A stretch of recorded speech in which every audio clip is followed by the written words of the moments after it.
right? Like that's not real. Anyway, I feel like I really need to apologize to everybody who watches this later because the conversation we've been having is so effing good. And none of you will ever hear it. You'll never hear it again. No. We were talking about basically getting into investing from a position of like almost a minimum wage job or you know, at least like what most of the world would call wealthy. Yeah, at least right, because we shouldn't be complaining. And we weren't. I think we were just talking about how like a lot of us dollar cost averaged our way into being this thing called like crypto rich, where it's like you have assets and you have like maybe a ship. You've created this ship, but you still have to figure out like where to steer it, you know? Right. I have like a decent sized 2-seater boat at this point. A 2-seater. You got a cigarette boat? No, definitely. I would never get a cigarette boat. That's terrible. Those are only made for drug running. I mean, everybody that lives in your area knows drug running and small penises. Well, I didn't want to say that. I did. I mean, that also categorically true. I mean, like if you're compensating, or like small penis is also like a euphemism for like the personality of a doorstop, right? Like that, you know.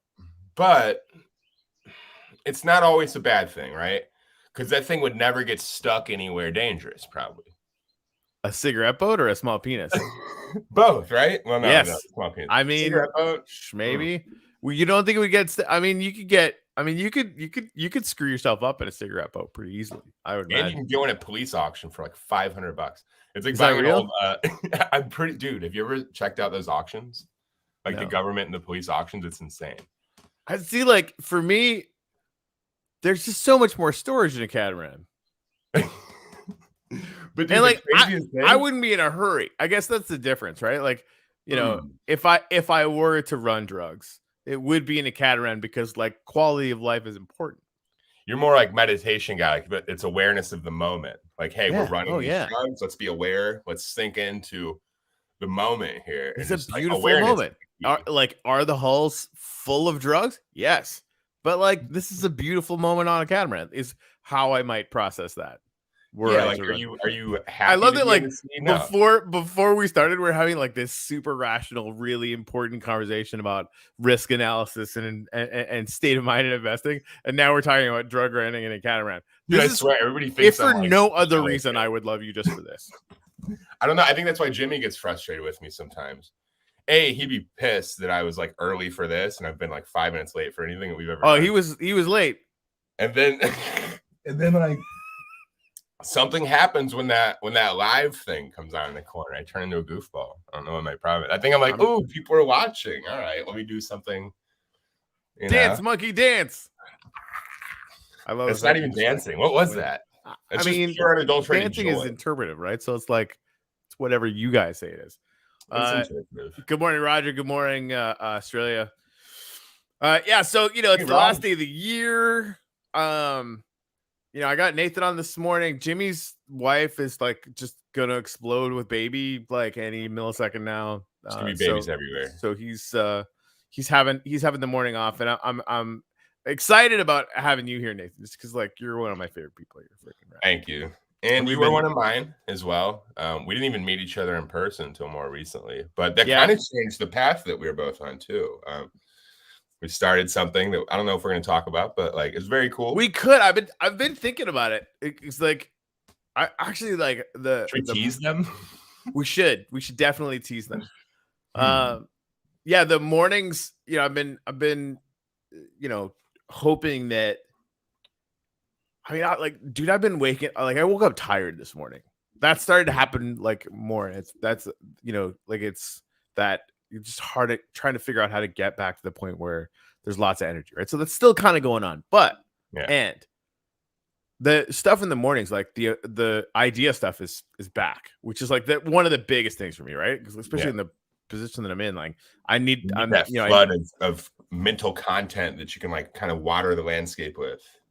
That our teams need show is over right now. I mean, exactly that.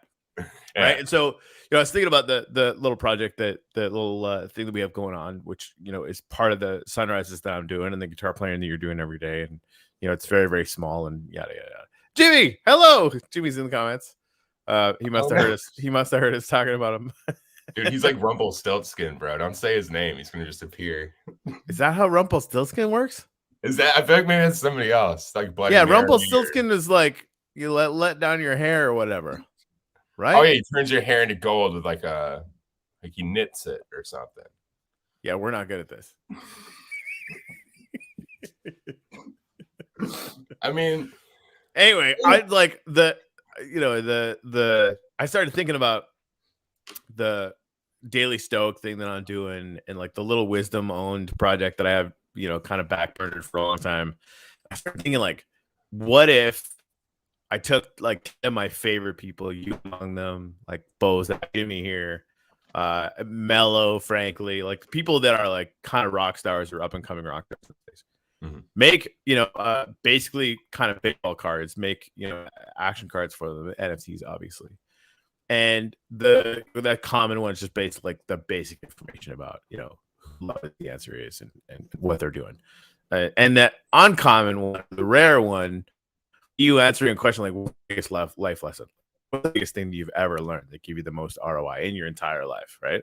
So that'd be the rare one. And the legendary one is a video of you doing, a stoic quote or something really, really epic, like just like powerful wisdom. And, like just like I haven't had the space or the time to start kind of ruminating on any of that stuff. And so that's like the mornings, really, the sunrises are doing that. And so everybody knows like the sunrise thing. There's 4 of us in a Telegram room. I probably can out them. Obviously, me and Nathan and Bull Shipples and Rob Flasco. And the very simple thing is we pick one thing we're going to do every single day for 30 days. And once a day we pop in and say, hey, I got my shit done. For me, it's a sunrise in the morning. For Nathan, it's playing guitar and recording it, which has been really, really awesome, right? And Bull Shipples has his and Scron has his. And it's been going really, really good.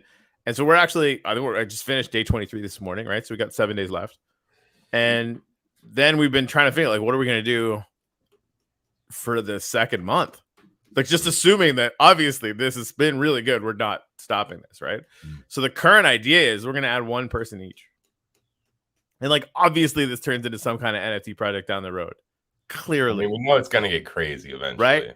No clue. A competition, but for now it's just like we're keeping it small.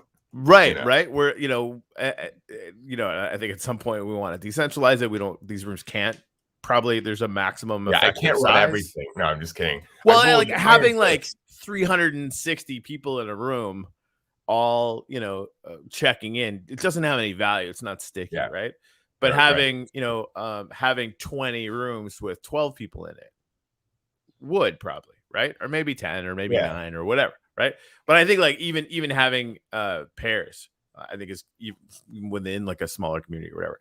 Yeah, so the question now is like, we're kind of coming into the end of the month. Some of us have started wondering like, who the fuck am I gonna pick? Because you get one. Damn. And I don't want to pick somebody that's not going to do it either. That's the other thing. Like we don't want to invite somebody that's like not gonna. No, they got to be dead serious, right? Yeah, 100%. So that's the thing. I've got a lot of people that I want that I can't pick because I love them, but they're not. They're not ready. Yeah, they're not ready. It's a good way to put it. Right. It's like the person I want to pick has to be ready to level up. Yeah. Or even like a lot of times I think for us 4, like we were searching for something anyway to help us level up. And it's like maybe the bars on the ladder were just a little like slippery and greasy. And we just had to help clean that shit off for each other so we can climb faster and faster and faster. Right. And like I don't know, like if you're going through a forest, the more people that have walked before you, the more clear your path is going to be. Oh, it's like walking through the snow, right? I mean, that's, just follow the footsteps. Exactly. So, and I think that's the thing is that like a lot of us were willing to not only follow the footsteps, but create the footsteps and just see like, all right, we'll figure out where we're going later. But the important thing is just fucking walk, Right. Well, like, what's, and even picking one thing. What's your thing going to be for the next month? I know, because I don't want to give up anything that I've already created. So I've created these good habits. And I kind of self-imposed too, for whatever reason. I did the guitar, and then I was like, I've been working out every day as well, for like at least a half hour. The one thing I was thinking I could do to almost incorporate the thing that I get out of both of those combined would be to take on about a half hour to an hour of meditation daily.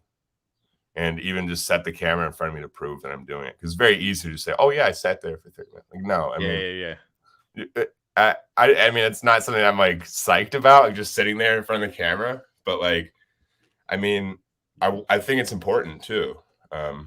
The difficulty, that's not as easy as it sounds. It's not, and I obviously I'm a little biased liking that idea, because I mean that's sort of what I'm doing with the sunrise. Definitely keeps me more accountable.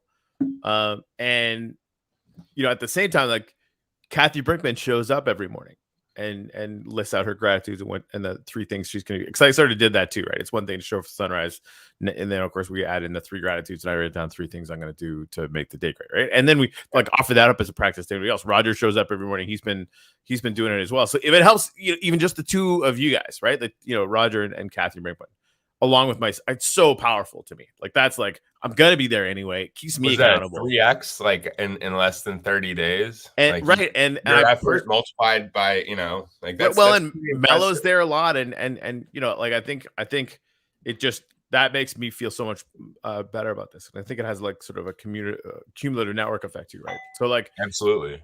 No, I like that badasses that are willing to get up at sunrise and list their gratitudes. Like that's impressive. It's a big deal. And really, like this little room that we're making, like that's I think why we all kind of recognize it. Wait a minute, like we're building a network. Yeah. And I've been putting my real fears and things in there too. Like I think it's important, like somebody's got to do it, because then everybody will do it. And it's like, you know, I mean, who's going to be the first few lemmings to jump off the cliff? If it has to be us. Well, then it turns into kind of like a mastermind thing too, right? I mean, it's like the yeah, it's interesting. Yeah, I think for me, for this coming month, just because like the things that I write down every day usually ends up being whatever. It's always work related, right? Now the last couple of days, like some of the things that I've been writing down are like legitimately fucking phone it in today and play some games. Like it's been on my list. Because I mean, like today I have to, like I worked all through the break. I've done like all this stuff. So like I need one day. And I think that you're right. Like almost a self-imposed, like here you have these tasks, but they're light. It's light work because we're obsessed. We're all like on the very small end of that. I don't want to say, I mean, I don't want to be like a jerk here, but a lot of us have symptoms of a very specific, like, I guess you would call it mental condition, where it's like we in some ways get upset easily. We're very anxious. We're obsessed with very specific interests. I mean, if you look a lot of these things up in conjunction with another, there's a lot of like baseline mental issues that I think a lot of us have in this space. I don't mean to speak for everybody and throw people under the bus, but we're obsessed with this. Well, then I think an issue of right there, just the obsession. So I mean, you say obsession, I call it focus, but yeah, no, I think you're right. Like, we need to separate a little bit, 100%. And it's been, you know, doing this for as long as we've been doing this since the sort of bull market crazy pants stuff started with NFTs. Nobody cared either. Right. Right. Like that's my new favorite thing. This is how, like, the latest thing, and honestly, Uplift is still like this. Everyone is sleeping on the Uplift still. And that excites the shit out of me, because I know where people I've been talking to are very excited about it though. Like, but that's the thing, like they're right. They're just like they know that they don't know what they're doing. And I respect their level of self-awareness. That's cool. But I mean, honestly, I haven't seen it in business very much to where people are like, let's take a second. And I've seen it more in blockchain than anywhere else. That's cool. But I hope it's not more nefarious too. Like, do they not want all their actions on chain visible for the world to see? I hope. I think like being cautious about that. Well, that's like when we were first starting the dev work on the Uplift, right? Like the first person they wanted to was offered to bring in and start working with us, wanted to put literally every action on chain. I'm like, there's no way we're doing that. We're not doing that, right? There's no need, right? Yeah, like A, there's no need, and B, like things that really don't matter might get magnified in a way where it's just not really fair to what actually happens. Right. It's like anytime you're making decisions around ideology, which is what that is, right? You're like, oh my God, we need to be like super transparent. Yeah, but why though? Right? Like this technology is clearly amazing. Let's do only the things with the technology that we can't do any other way. It's sort of like and then on top of that, no one can stop any user from really being a part of it. I mean, unless they do something insane, like, but like you really can't. I mean, people can go in there and do what they want to do. Like, it's for the most part, it is decentralized. Like, I don't see. Yeah, from and there's ways that we can decentralize it even more, which are on my mind. But I think everything goes like we could attach it now to everything, in my opinion. Just in terms of like, just like what does it mean to decentralize more? Right. Like and that's exactly it. Yeah. Okay. And that's the thing. Like I think that's our only solution for decentralization, because it allows us to control something without controlling something. It's everything like meditation. You have to focus without focusing, right? Like that's a great analogy. It's like, and governance, while like it scares me, frankly, like the governance bit, because it's so messy and so untested, and there's so many ways that it can go wrong, and it's going to end up being the focus of 2022 anyway, right?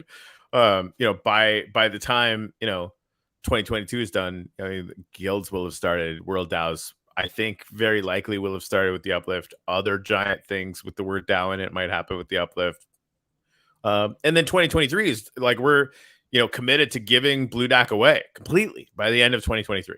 It's crazy, right? And I keep finding like little loopholes to where I can just kind of basically print money with Blue DAC, and I like that. Weird. It's almost like that was the idea. It's almost like DeFi was not a pipe dream. It's weird. No, it's almost like other people had done it on every other chain very successfully. Man, I've been learning so much about DeFi still, about like new stuff that's coming out and different those loops, right? Like different ways to do that in a way that obviously has more buy pressure than sell pressure on Blue. Like that's sort of the job that has been a little bit challenging in the beginning, and there's lots of them. It's really, really interesting. Like I really want somebody to launch something like UST with Luna on Wax. That'd be very impressive. And to your point, like we would support these loops. Like I know a friend of mine who's an artist in India that like where he lives, there's not a very high cost of living, but you also don't make a great wage to do the jobs in the area, right? And I think that's a problem we see a lot around the world. So what he's been able to do is essentially take our planet, mine Aether, swap that to Blue, stake that, get more Blue, stake that, blah blah blah, and then if he feels like it, he can save up enough wax that he's getting from Aether to convert over, blah blah blah, and buy more miners. And to a lot of us, it doesn't make financial sense, because you're like, well, you're not making a ton of money. Here's the thing, though, but like them, starting anywhere, this is the real revolution in crypto. Yes, this is totally, to me, this is the revolution in crypto. Yeah. If I wanted to make 100x on a trade, I needed $250,000 or $1 million in liquid assets to be an accredited investor so that I could get it on Twitter or Facebook, right? Yeah. And then have enough capital so that I could be in 50 tech startups so that one of them could actually go. It's actually closer to 200, right? Because 99, 190 are going to fail, right? So, right. Yeah. And now the second I saw our plan, I'm like, wait a minute. So like or even Alien Worlds was the first one. Like, so Alien Worlds land, I picked it all up and checked it out. In the beginning, it was like 4 years to get ROI on it, right? 4 years. Like, well, fucking 4 years is awesome. Right. And now everybody's super fucking spoiled and they want to double whatever. But like 4 years and then it just keeps printing money for the rest of time. Right. Dude, I was paying for everything with that for a little bit. Like it was actually very lucrative even here for a long time. Yeah. So I mean, Aether. Dude, I made $90,000 on our planet last year. I don't want to say it. Dude, it's insane. I think it's actually more than that. But like that's the only thing I'm comfortable saying. Like it was a lot. I was making a pretty penny there for a minute, dude. Right, and again, that's not as great. But these things go in hype cycles. That's part of the game. You have to understand that, right? My investment in our planet paid for itself like 18 trillion times. Like it was, it was good, right? And again, like talking about how that was going to be a genre or whatever. There's stuff coming out now that like people are totally freaking sleeping on. No, and there is definitely stuff, and even like Our Planet themselves are doing this second round of like accepting people with staking and stuff. Like, but if you look at like Splinterlands, it's fascinating. I never got into Splinterlands just because it's on Hive or whatever. Well, it started as Steam Monsters, so they were over here in this ecosystem in some way, because Steam obviously is, you know, in the EOS ecosystem, but like I guess technically, right? So it's like they kind of created this interoperable platform / game that's just like paying people an arm and a leg. All of a sudden. It's a beast for sure. Now, I mean, again, like I don't know if that's going through a high cycle right now. I mean, obviously it is, which is great. I mean, that's part of this, that where things are spiking, and that's fantastic. Yeah, I never got into it, but like, clearly they're crushing it, and I'm excited about it. And it seems like it's dynamic and complex enough. I think it's one of the secrets, frankly, for me, that it can keep evolving. Right? It's like Our Planet. You know, there's so much momentum behind that. Like people asking me, like I'm never gonna sell. And that's a fact. Like I will never sell. Projects that they're behind too, that they run and support. Like it's only a matter of time before they figure it out. And and like that's the thing, man. A lot of these are they're gonna win either way because they're attached to things that are gonna win either way. So it's like all the side projects win. It's people forget that these are ecosystems. Right. Everybody eats because something else is eating and shitting. Like that's how we do it. Something eats something, they shit something, it grows a thing, right? And then something eats that. And that's how this ecosystem operates. Just like if you go outside of your home and you look in your front yard, like that's how this is. Like we're still at that base level. And that's I mean, it's good and bad. But I think my point with something like Splinterlands is if you push that to the next logical conclusion, what you have is Fortnite with their own coin, essentially.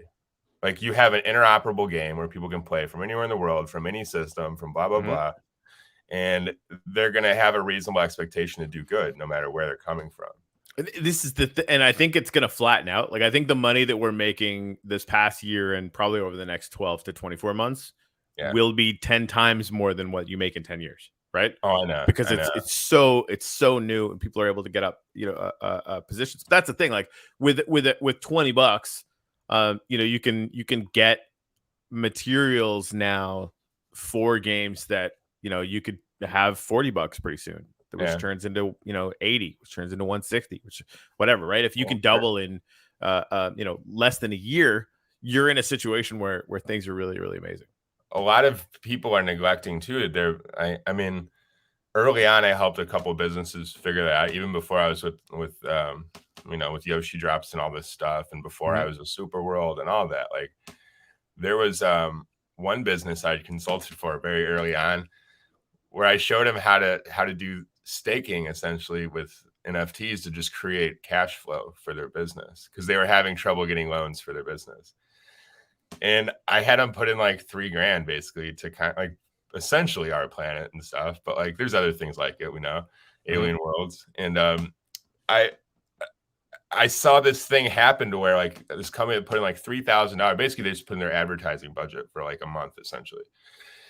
And that grew into like $100K a year, like quick. And then when all that stuff pumped, they're making like $1 million a year.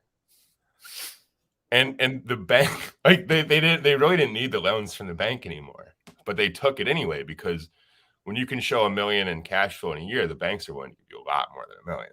Like we all know that. So like they'll give you 10. I mean, maybe more, right? They'll give you 100. Right.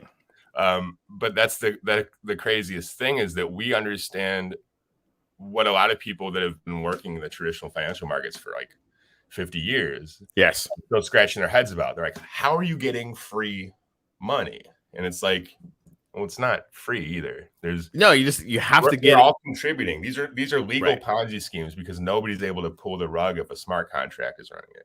Well, that's like legal Ponzi schemes just means markets.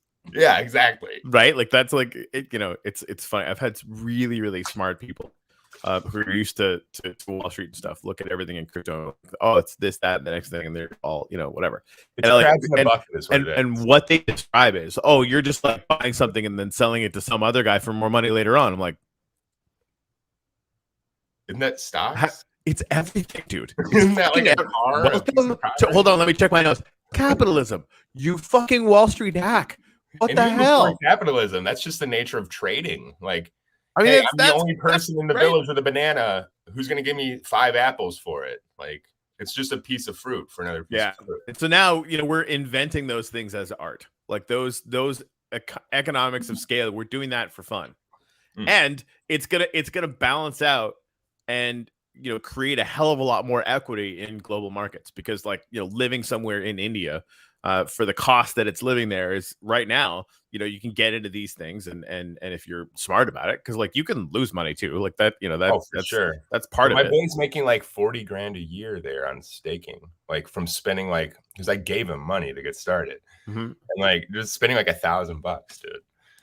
Yeah, I mean, and he's able to keep compounding it, buying new rigs and blah blah blah, and he really worked it too. I mean, it's not like you just put some money in and you make money. You got it's the thing, you gotta work it. Yeah, even when it's boring. Like I just did all this for like 10 cents. Yeah, you did, but it's gonna compound. That compounding thing that's all the marbles, right? Like that. There's only 7 people here. I'm the penny experiment, dude. I'm whaled into expansion. I sent you in Telegram that the thing where if you keep doubling a penny for 30 days. Yeah. You saw it. It turns into over $5 million in 30 days. It's the power of compounding. It's a lot.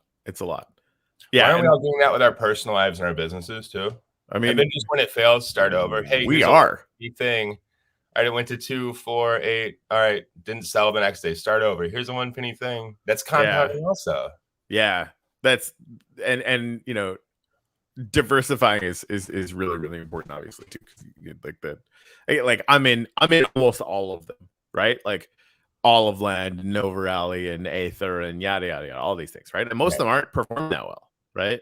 Now, granted, like a lot of them I bought into teams, and again, never selling, right? There's always a possibility for people to figure out how to do cooler things, and really, like the profits on the ones that pump are so good that it doesn't matter. Right. Yeah, that's what I always tell people too, is like if you're speculating and you're investing, crypto's the kind of thing where if you have, I use the number 1,000 for some reason. If you had $1,000 and you invested $100 in 10 different coins, you probably make enough off of that one to cancel out all of your other losses. Like over a decent enough period, as long as they're all like in the top 100 or whatever. That's usually like the 20 the whole Pareto principle, right? Like even 20% is going to be, you would have 5x your money or 10x by now. Like some of these that are like, well, Ripple, depending on how long, right? It's like right. Ripple, well, if you got when I got in, you'd be like very happy about that. I mean, a lot of us got in when these things were like a few pennies. Yeah. But even like a year ago, I mean, a lot of these things slumped to the lowest I bought wax was 3 cents. Me too. Me and Ken sold a 1 of 1 for 105,000 wax at 3 cents. I remember that. Do you know what that's worth now? Plus 50 grand. Plus it was mining a ether, that piece. So it's if you combine what it mined at the height of our planet, the start even. I mean, I think this was mining 10,000 per hour since then. So Nathan, apparently one of the biggest Ripple holders in the world. That's definitely a lot of Ripple, dude. Here's another thing though. When we're not calculating staking value on NFTs necessarily, like I have a lot of them that ended up in collections that could be stakeable, and say they've sold for 50K, but they've made somebody 100K. Like, isn't that worth 150K for that piece now? So only if that you can imagine that it's going to be staking the same thing in the future, and then it would actually be worth significantly more. Salesmanship goes into that too. I mean, this is going to be the story of this year, right? It's like my expansion collection. I've been upgrading the shit out of it. It's probably worth about $200,000-$300,000 now, right? I spent $6,000 on it, and I've been just like upgrading the shit out of it for the last 2 months. I'm going to do that all year. Like my expansion collection is going to be worth $1 million. I'll be able to retire just on that, right? Like that's the game I'm playing on this, because it's fucking hilarious. Now it's also really, really good lessons, because like there's a lot of things in the upgrade and the NFT equipping and that could apply to, say, a play to earn metaverse. Right. Sorry, I had something in my eye. And something in my lungs. Well, and Blue Dack, right? Like the NFT staking thing. Like our planet is going down to only doing 21 NFT collections that could be stakeable at any given time, which I think is really Does this mean that the way they're doing it canceling is out really the old smart. stuff? Yeah, it's all dropping tomorrow. That's wild that it's just gonna happen like that. They're just gonna cut it off, and I like it, right? A lot of people are like, too. the guppies are gonna cry about it. Like, that's fine, right? I'm not gonna complain. No, it's super. They're basically like, now you're gonna be able to stake Aether to different, proposed collections. That's And why the amount, our planet stuff, dude, the like, amount that's staked in there is going to dictate who's in the 21 and who's getting the distribution, right? So it's going to be a giant competition to stake as much Aether as you possibly can to see which collections will actually get staked. Now, we did something similar for Blue distribution, right? It was Blue liquidity depth dictated who was going to get the promo pools. I think ongoing, I'm tired of bullshibbles about this. I think it'd be really, really smart for us to effectively copy that. And now, like, we're not going to be doing like as of today, like we're launching new promo pools tomorrow, and they've been 5 million per pair that is lucky enough to get into our promo pool section. It's 2.5 now, right? Okay, because we're every 6 months we're going to basically drop everything in half. Yeah, because we can. And then we, turn around and just do NFT staking and fucking Bob's your uncle. Like, there's just so many things that now, like, our planet doing with Australians, such a huge opportunity now for other projects to take up the slack, and they will, and we're gonna be one of them. Do you fear kind of the similar run on your platform, like what happened to our planet there for about a month and a half? I'd say that happened, right? Like. Yeah, I mean, we went through our little honeymoon phase at the beginning, and land prices were 5 times higher than they are right now, right? And just because there was like tons of hype, and everybody was making money, and our planet, frankly, needed a place to put it, right? Like, so there was a lot of that, and so I think where I think NFT games are going to cycle probably every year to 2 years. So I'm expecting that to happen with us. I mean, we're going to be launching a whole bunch more features. We're going to be doing a whole bunch more stuff. And the idea that things won't be really, really nuclear sometime in the next year. I mean, I'm expecting it, right? But then it's going to go through that thing where, as people are really, really excited about it, lithium supply gets locked up, everybody's the amount of land gets locked up. So the price, goes way higher, and everybody gets super excited about that. It will go through another hype cycle, basically, right? Like, the market will heat up a lot, and there's no controls on it, and there shouldn't be, right? So like, prices will be really, really high. It'll look like the 150 pieces of land that I have are worth like X gazillion dollars or whatever, but I know that it's going to fade at a certain point, maybe, right? And so, but then overall, again, month over month, the floor on these projects where the dev team is as committed as ours, right? And I think our planet is another one where that's the case.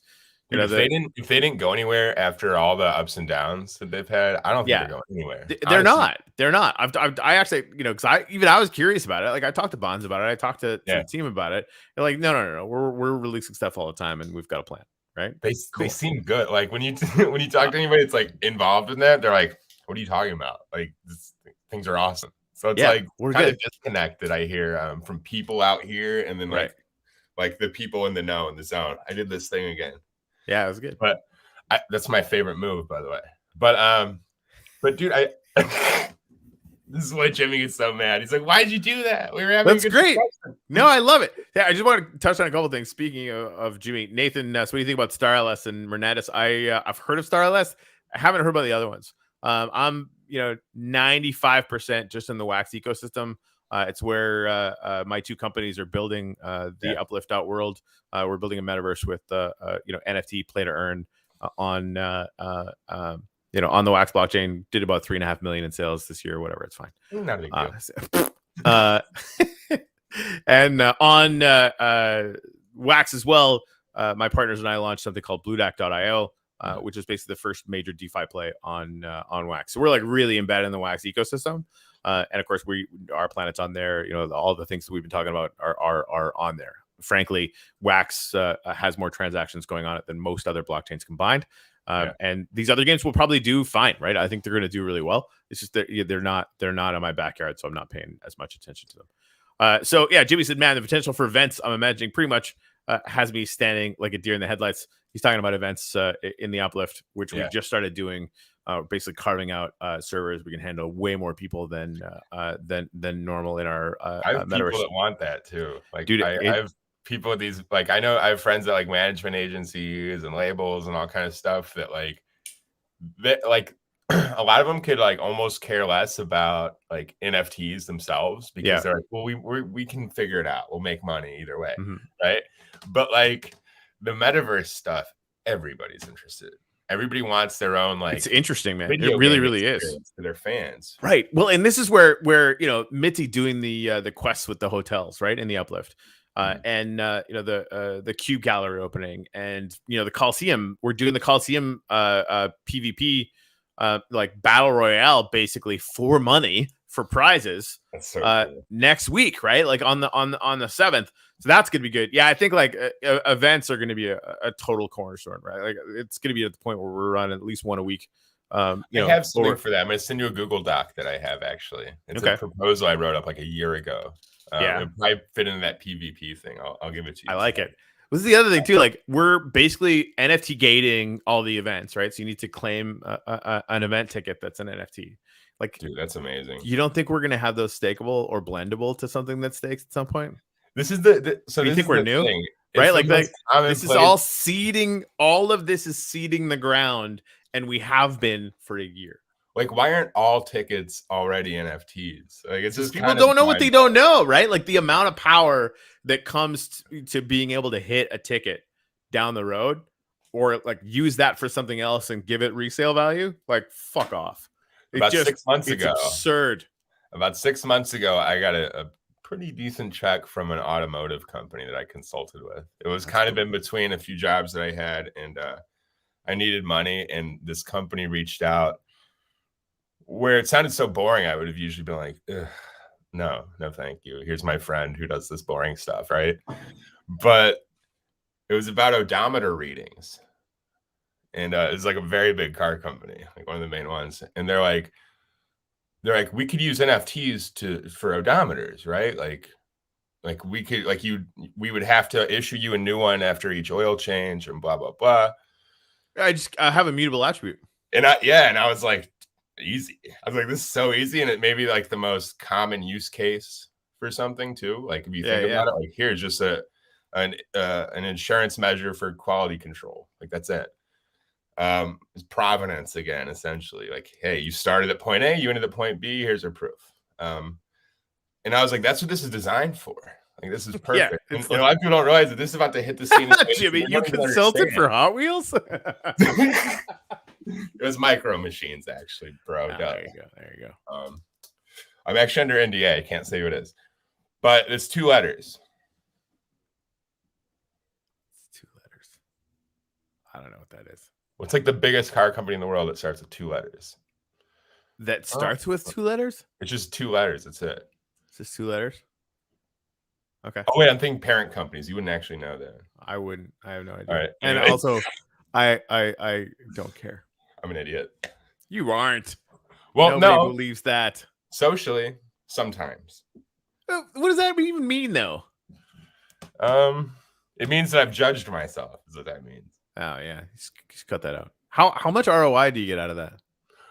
Well, it depends. Actually, it depends if I can find something real that needs an adjustment throughout that criticism. Now, fair enough. I think self-awareness. So, like, let's go back to meditation again, real quick. I think that if you're gonna successfully do almost anything in life, even meditate, you have to be yourself. And to be yourself, you have to know yourself. And to know yourself, you have to be honest. And one thing about that is that it takes a lot of like checking in and like, how do I feel right now? What do I think right now? And some people say you're getting like lost in the moment, but I think that's the point, is being aware of the moment. And, I don't want to, I feel like I'm going around the block to go next door. The point of this is no matter how we're feeling in the moment, I think it's okay. So if I feel stupid, that's valid. Like, what would be invalid is to pretend that I don't feel it, because then that'd be very deceptive. Then I'd be acting smarter than I am, or smarter than I think I am, or smarter than I feel.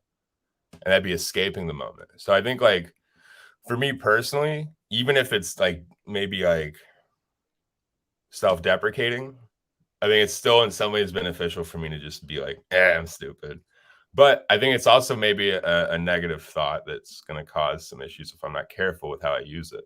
If I'm just like too casual with it, maybe not good. But I think self-acceptance and self-awareness is like what a lot of us need more of too. It doesn't have to say like you are something. It's just saying I feel something or I think something. You're usually only what you're doing anyway. You're usually only your action, not your thoughts or your, any of this stuff. Anyway, I'm going a little too far. The point is that I don't think a lot of us are even aware of like why we're in this game. Like, let alone like how we feel on a moment-to-moment basis. That's interesting. And I think it goes back to our 30-day thing, like separating enough to be yourself enough, to see yourself enough, right, to be happy or be sad. But just be what you are and embrace it so that you can actually have an honest representation in front of you. No, I think that was, you can't really do anything. It's a good way to bring it back, especially because because there is positive ways that you can be self-critical. For sure. Like, right? I think if I do that, like, it's stupid. Like, maybe I'll focus on saying things that I've put more thought into. Maybe. Or not. Maybe not. But then that awareness gives you the option, right? It gives me the option. Yeah. And it gives me the option to say, like, I chose that. I chose to say, I'm going to, grease myself up and fly down a slip and slide at 90 miles an hour. And I think that's the key to like breaking into the next dimension and time travel and blah, blah, blah. Oh, that makes sense. You just got a 51% attack time. I know. Dude, all right. So that night at SLS, I don't know what that was. It was fungus related. I'm pretty sure. It was. But I think there's something to that for sure. Because to broke my brain like in a blockchain transaction, you have to disrupt everything before and after it. And to remove a moment in time, you'd have to do the same. So you'd have to like provide more energy to the moment than the moments before and after it holding in place, essentially. So like time travel is a 51% attack on time. It's just how do we do it? Yeah. The same way you would do it with Bitcoin, quantum computers. I mean, essentially. Have you seen Deus on Hulu? No. It looks like Devs, but Devs maybe. No, I haven't. Yeah, I hate when they it's do all that. about them making Well, no, they did it explicitly because they created a quantum computer that could basically see forward and backwards in time. Okay. Well, yeah. Highly worth watching. It's like really trippy and really well done. It was quite good. I mean, if you knew like before I put this lighter here, it was here. Yeah. Like now you have a glimpse into the past, right? So like the more you keep track of everything in motion, the easier you could probably create like a way to look back. Well, yeah.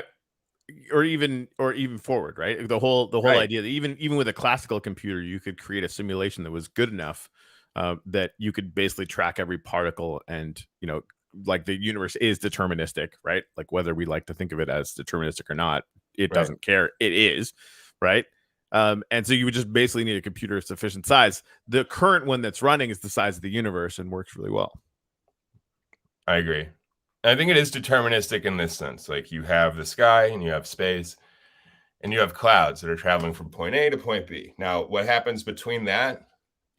It's not to say the cloud may change, the cloud may dissipate, it may get bigger. Here's the thing: every particle in the cloud, statistically, still the flow is still you can predict a computer of sufficient size would be able to predict where every particle in every atom in that cloud would be from 1 millisecond. From 1 millisecond to the next. Right. Exactly. So like the likelihood that we're a simulation is far higher than the likelihood that we're not. Yeah. That essentially proved that you can put us in a container, i.e. a video game cartridge, which means that we're a simulation. Anything else? Mic drop. I don't know. No, like that's it. That is it. Like if you call something infinite, yet you can like define its parameters, then it's no longer infinite. So like, what is it now? Like now you at least have the leg to stand on when you're saying this was created by something, or it's well, not real, or that's it's created by something. That's the real trick, right? Because like right. It's if it's a simulation, simulation, right? we assume that it was created by a consciousness, but that is an assumption.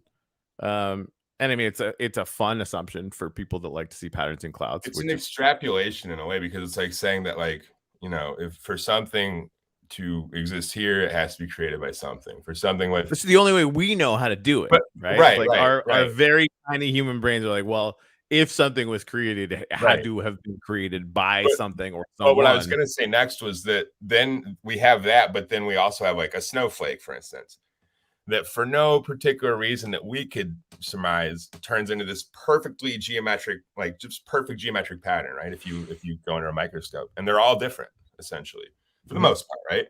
Like I think they've said it's kind of like lightning striking, like, it can strike in the same place twice. Highly unlikely though. And I think that's the thing. Like there's these patterns that are developed that don't have any thought, that are still perfect. Like that's awareness again. Awareness is like a moment in its true essence. It's perfection. Like you can't judge like awareness, right? And I think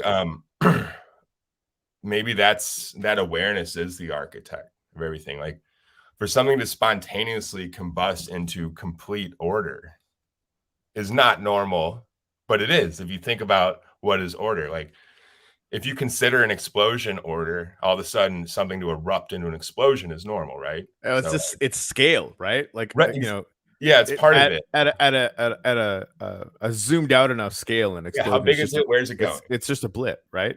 Exactly. And so the reverse is also true. So all you really ever need to do is just zoom out or zoom in, depending on whether you want to see order or entropy. Same with investing. Back to the start again. Literally fucking zoom out. Just zoom out, and you'll be like, "Oh, this is it goes like this. We're down here." I want to unscrew my mic and I want to drop it. Yeah, and that's where we started the conversation before we actually went on air. I was talking to this guy on Facebook. You just got to zoom out. Right, like that. Yeah. Everything gets easier with investing. If you're like, "Oh my god, I want to make money by next month," you're fucking gonna have a bad month. Well, it's like your life's gonna suck. This, like I DCA'd, and for anybody that's not familiar, it's dollar cost averaging. I DCA'd $30 a week, essentially. I was making about $400 a week a few years ago into like a small fortune in crypto, and that's from just $30 a week, because we were in like a bear market. Nobody believed. We were all stupid for believing in this. Honestly, that's always the time. Like when projects or anything really that you have a reasonable certainty, with inside information, and inside information is just Google it, right? Like if like the number of wallets on Wax were increasing exponentially, and the price was 3 pennies, right? Like I think the guy we had in here, Nathan, was, Wax seems under the radar, but should be worth more than most others. Exactly. Right. The amount of economic activity, the amount of adoption that's going on, Wax should be between $5 and $10. Yeah, just use it. When I show an ETH maximalist a Wax transaction, they go, "What was that?" I'm like, "Oh, that was a blockchain transaction." They don't get it, dude. Like, and even like L2s or whatever, they don't get it. Like this can't be that fast. Like, yeah, no, dude. Like, we're used to it here. Like, this is just like, and honestly, the reason why they're not in Wax yet is because they don't know. Ding, ding, ding, ding, ding, ding, ding. Buy Wax. 40 cents, $1 doesn't fucking matter at all. Like even Solana, like they look great, and they tout their 50,000 transactions per second of throughput and all this stuff, right? But like, use it. It takes 10 seconds to pull things out. Like it's very clunky. It's like using Rarible a year ago. Like it's like a lot of these things, they're all like Cardano. Like, what are they even doing? Dude, they launched their smart contracts. Oh, good. And then it's like they didn't like work or something. But here you have a guy in Hoskinson who like essentially helped craft Ethereum into like what it be. This gets so messy, right? No, and that's the thing. And like this is where like the hype thing really works, right? No, that's great. And honestly, a smart contract. It might work, right? And like you can get enough people behind it that it'll work or whatever. So it's this is why it's all still so new. Right, like the when you find such an amazing disparity between value that's being delivered and cost, or the market cap, I guess, right? Yeah, that to me is just like it feels like we have information we shouldn't be allowed to have.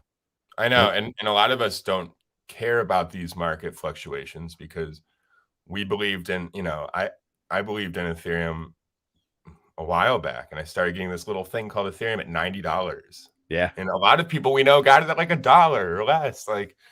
But I think our expectations of our money are different than most people, and that's true. Our perception of reality. But we've seen it though too now, right? Like that, because I turned $200 into 30 grand in 2016, 2017, or whatever, right? Which for me was like, what the fuck? Like that, like I'm a musician. That was more than I made in a year. Yeah. Right. As a guitar player. And then of course, like, it fell down to like $2,000 because I was in alts and everything else and didn't get into so I, lost most of it. Right. Right. But the amount that I learned losing, right? Like seeing the numbers in my numbers account go from 30,000 to 2,000 was just unbelievably worth it. And now, I've added another 0 to that first number.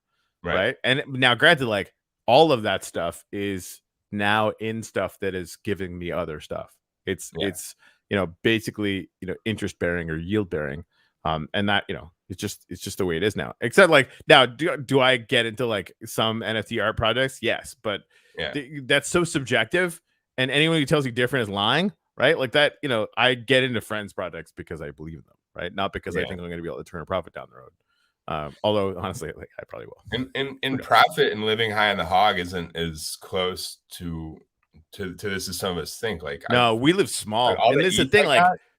Is locked in like ETH 2.0 stuff. Like, well, that's the way to do it, right? Like but I can't. I'm not getting like the ship hasn't sailed yet either. So it's like I'm kind of sitting here in limbo in some ways. Being first is the way though. Like I got into the wax DeFi position when like everybody thought it was dumb, right? Like that wax DeFi position. When I started with a little over 10,000, which was a lot for me.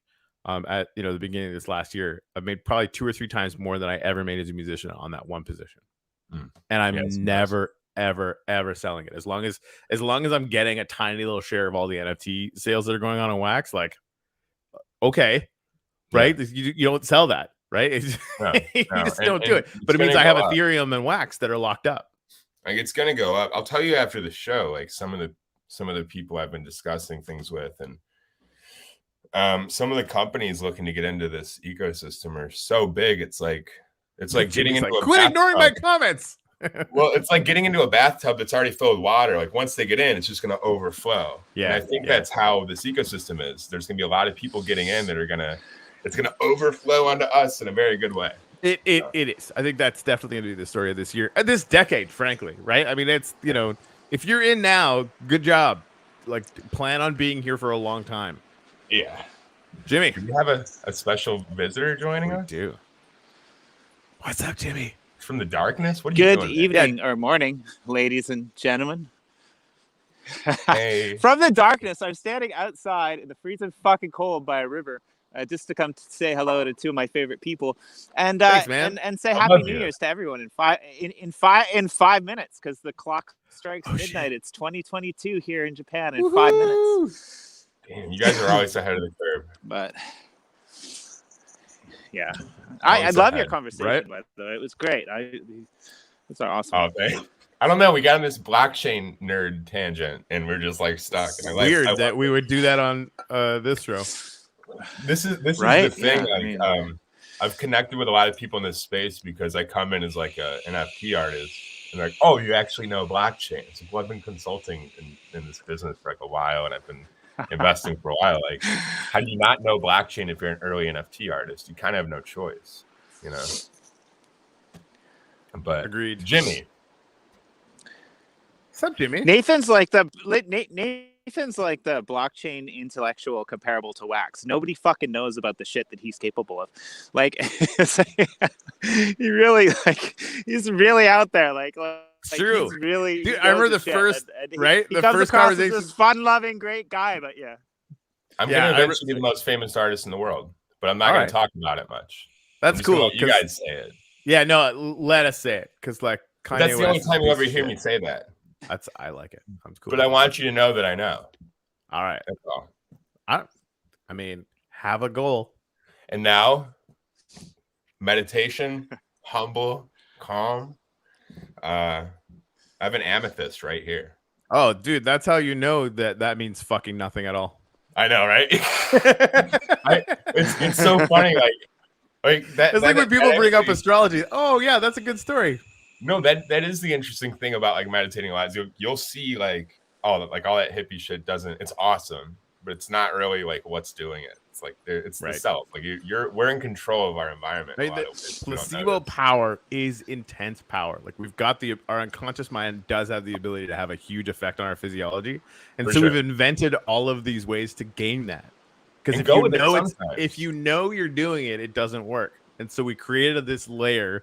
Call it religion or hippie dippy shit or whatever that manifesting yada yada yada. That's basically just a way to game your own brain. It's honestly it's genius. Yeah, I mean that's what a lot of things when we're trying to figure something out, like our brains are bored. Like that's basically what it is. I think like just doing what we do half the time is sort of like a waste. Like we're always sitting here churning with ideas. Like we're just kind of crazy. We have something wrong with us. I think we have something right with it. We're just like now, granted, like I've got a lot. That's a better way to say it, but the point is still the same. Something that's out of balance in the traditional world. Right. Well, have you seen the traditional world? Like 9-to-5 jobs, you're literally going to die. You're going to die someday, and you're going to spend 90% of it in a box doing something for someone else. That's a mental illness. That's what's cool. I'm not caring about money. Like I don't care. Like as long as I'm doing quality stuff. Yeah, I'm not concerned with where I'm at, what I have. Like, I'm happy. You'll figure it out. Jimmy, go ahead. Sorry, Jimmy. And sorry, I got a bit of a lag here, but my mate, he was always good at this, right? Like he was a writer and did like some really cool stuff back in the day. But he used to always say to people, they'd be like, "Oh, I'm fucking bored. Like, what am I gonna do?" And he used to be like, "How can you be bored if you have a mind to play with?" Like seriously, like if you're bored and you're not playing with your mind, then you're not really being human, right? Like you're just being a cog in the wheel. And you really need to step out of that. And I think meeting people like you two, who throw your crazy ideas out there, I'm sure I do it as well, like that are your passions, and then like coalescing around all of these other people that we have in the space, it really opens up your mind to the possibilities of doing crazy things that you wouldn't normally, think of if you were a normal person, as Corey puts it, living in a box working for somebody else, right? Like it just taking that step into blockchain and crypto, I think opens up a lot of people's minds, no matter what they're doing, right? It just gives you that infinite, which is really cool. Yeah, and back to the boring thing, like I love what you just said, and it also reminded me, like my friend's mom, she would like watch us a lot, and we'd always be like, we're bored, right? And she would tell us, that just means that you're boring. So like if you're bored, that means you're boring. Like if you had it's a decision. It's on you. Right? You could do anything you want to do. Yeah, like you could do anything right now, and you're choosing to sit here and be bored. That means that you're just a boring person, and that you're never gonna be happy unless you give yourself some excitement, right? Damn, that's hardcore. It's like an epiphany. It's so hard to say to a kid, but it's kind of I right. Like it. A lot of us need to do hard treats is the best food. Hey, Jimmy. Happy New Year, dude. Okay, so it's officially New Year's here, and I noticed you guys haven't done any gratitude. So I'd like to do gratitude, but while you pull that up, I'd also like to tell you something that's really cool about Japan. Okay. I'm gonna do something in the next day or two that we'll solidify this for other people who aren't watching the show. But there's a bunch of traditions in Japan for the New Year, and one of them, which I think is really appropriate for us in the uplift world, is basically the first sunrise of the year. The first sunrise of the year, all Japanese people, they either go to a temple or they go up into the mountains, and they watch that first sunrise come up, and they just sit and they just like meditate about, what the last year was like and what they want their new year to be, right? And that's pretty much everything that the uplift, is about, with the sunrises and the gratitudes and the monuments, and recently Corey's, early morning sunrise shows, and Nathan's meditation. So that's part of the reason I wanted to pop in. Is just like, it's interesting. I live in Japan. I live on the other side of the world, but like you guys resonate so much of that culture without even knowing it. It's in your daily lives. It's unbelievable to me. Maybe in a past life we hail from that side of the world, you know? Who knows? My missus did say, "Hey, who's the guy with the samurai hair? Is that the crazy guy that you do the morning show with?" I'm like, "Yeah, that's Nathan." I got it from you, Jimmy. My top knot. Oh, that's good. Yeah, I am kind of samurai-ish. I don't know. It sounds better if you do that with an Australian accent. Samurai-ish. It gives you that extra I-ish thing. I digress. The point is, it's good to have weird hair, bro. It's good to have weird hair, especially as an artist. People are like, oh, he's like weird. He's got this thing. I agree. It's like, okay, you know. Making fun of myself. I'm sorry. Oh, no. Jimmy, what are you grateful for? Honestly, I'm grateful for 2021. Love it. Yeah. You're grateful to be done with this last year? No, I'm grateful. Like it was a good year, but I'm excited. I'm excited to do this show with Corey for you know, I don't know how many fucking years we're gonna do it, but I'm probably never gonna get out of it. I'm 14 more years. Right? 14, I can feel it. I'm excited to pick back. I'm excited to pick back up with you for our shallow dive of love shows. I'm excited to see what happens with all of our affiliated projects and even our friends projects that we're not directly affiliated with. I mean, you guys were talking about wax before. Like, it really is going to be flipping nuts when the world tunes into it. Like, even if Ethereum goes to the moon, wax is still going to be insane, right? Yeah.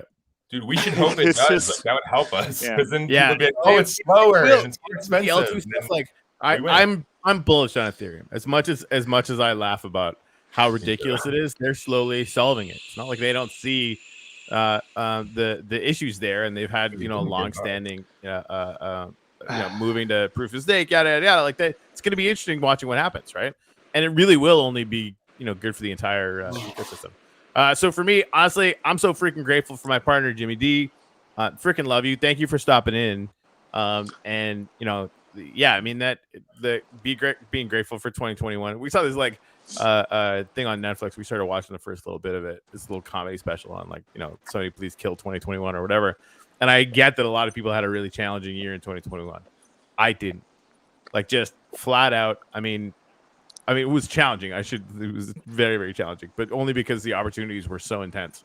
Like, we launched the Uplift. We launched Blue Dack. This show became kind of the epic, cool ass thing. Like, I'm really, really proud of it. Right? Met so many freaking amazing people, like freaking, Nathan here, and just like none of this existed last year, right? Like in December of 2020 was when I first released that NFT project with MBlue, right? Made my first money in NFTs that accounted for far more than I had made gigging that entire year previously, because we just got to Miami and the pandemic was a fucking pain in the ass, blah, blah, blah, right? And now, like, 2021 changed my life forever, like, flat out. Like, I just like, what the fuck? It's pretty intense and awesome. So yeah, I'm grateful for that. All right, Nathan, what are you grateful for? I thought that was beautiful, you guys. I appreciate that from both of you. I'm grateful for the fact that I've, in some ways, found out who I am in this life and who I enjoy being around and the things that I like. And I think 2021 was like a good foundational year for a lot of us. We're building and in a lot of ways, like physically, mentally, emotionally. And I think 2022, I'm grateful for, because it's going to give us all this opportunity to kind of put the first floor on top of the foundation that we've created, and to start to really take this thing to the next level in a place where we've kind of only seen it in our minds. But a lot of us have illusions or delusions of grandeur, and I think a lot of it will be realized in this next year, for better or worse. And I think that we're all going to find what we've come here for, and it's not going to be the money like some of us think. So I'm just grateful for my mindset, for you two, for the past year, the new year. And I'm grateful for the fact that I don't fucking know what's next. Yeah. Because if I did, I probably wouldn't give a shit. There you go. Morton, I got yours down. Nathan, I Put yours. It was a little Jimmy. verbose, but it wasn't Jimmy level verbose. So you're fine. Jimmy, you're so verbose, bro. You need a shirt that just says "so verbose." Hey, check this out. Moon. Oh, dude. Oh my god, it's beautiful. Man, there's a lot going on, and I just hope that a lot of us are able to like create that balance and separation between the worlds that we're creating and the world that we currently live in, and because that's going to help us really appreciate everything and add more value to the things that we're creating, because we're going to extract the things from life that we want to add to our products. So and a lot of us, we don't want our children, stuck in these worlds someday too much to where they're not experiencing the real world. So I think it's good that we don't get stuck there either. Speak for right? yourself. Yeah. Just kidding. No, but I think it's important. Like we preach all these things about, connecting with our environment and not getting, stuck with the tech too much and kind of turning the phone off. But none of us actually do it. So no, I don't preach that, example. for the record. I think like it's far more important to be cultivating the kinds of networks and activities that you're doing with this stuff than being sort of passively engaged by it. It's like getting all obsessed with followers. But these are the connections that make it matter, though. And I'm right, saying that's the thing. Like actually getting off your phone. There's value in it, but not as much value as people think there is. Right. I think in my humble opinion, because I think this world is just an extension, and the pandemic proved that to me. Right. Like this world and getting into the uplift and watching people build and spend time together and create together, it is at least as powerful as anything that you're going to do in the real world. It's not different. Right. But it's the quality of what you do. If you're out in the real world and you're just watching TV for 18 hours a day, like the real world is fucking kicking your ass. It doesn't mean anything. Right now, and getting out into a mountain, different story. But getting out into a mountain in the metaverse, different story again. Right. So I think it's just a matter of how you approach any of these things. Anyway, you give value. I'd say creating Everest and climbing Everest. And you know what? It doesn't matter. Right. Go ahead, Jimmy. It doesn't matter whether you're in real life or whether you're in the metaverse. I was in there trying to take pictures the other day, and it was flipping snowing and pissing me off because I couldn't get a goddamn clear shot. Yes, I resemble this comment. Oh, can we just play real quick? Jimmy, what do you hate? It's our favorite segment. So, what do you hate, Jimmy? Yeah, can you hear us? Hello. He's contemplating. Tapping into his rage. I can hear you. I can hear you. There's just a lag. I hate the fact that we don't, as a society, teach people that there's more to life than consumption. I think that's what I hate. That's such a positive hate. Yeah, it's good stuff. It was good. Yeah, it's solid work. I feel better. The one time on our show, he went into this weird Walt Disney rant when I asked him that question. And this time, because they steal. He's laughing because he knows it's true. And they make it all lovely, and it's not supposed to be lovely. I mean, the Little Mermaid killed herself. The Lion King was stolen from one of the most premier artists in Japan. Don't get me started on Disney, man. Wow. I'm so sorry, folks. I did not mean to inspire that. Wow. I mean, you did though. You did though. I mean, I'm sorry.